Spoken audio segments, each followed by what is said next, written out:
రాఖీ పౌర్ణమి సందర్భంగా విశాఖ కేంద్ర కారాగానికి AP home శాఖ మంత్రి వంగలపూడి అనిత వెళ్లి యువ ఖైదీలను 30 మందితో పాటు జైళ్ల శాఖ అధికారులు సైతం రాఖీలు కట్టింది. ఈ సందర్భంగా గంజాయి రవాణాలో పట్టుబడిన ఖైదీలకు అవగాహన కల్పించాం. యువత మంచి చెడులను తెలుసుకోవాలని తెలిపారు. తెలిసి తెలియని వయసుల్లో ఈజీ మనీ కోసం ఆలోచిస్తే జీవితాలు నాశనమైపోతాయని వెల్లడించింది.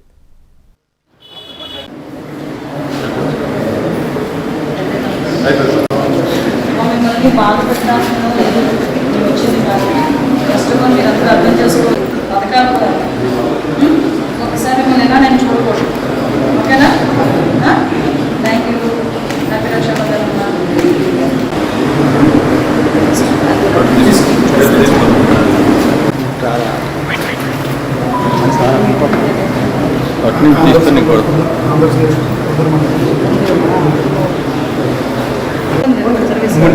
మూడు నెలల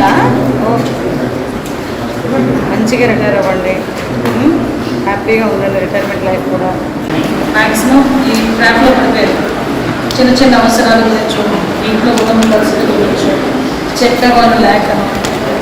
సో ఇప్పుడు కంపల్సరీగా ఇక్కడ నుంచి వెళ్ళేటప్పుడు మీరు చేంజ్ చేయాలి. మళ్ళీ ఇంట్లోకి రాకూడదు అని బలంగా అనుకున్నాను. బతకడానికి చాలా దారులు ప్రాపర్ వేలో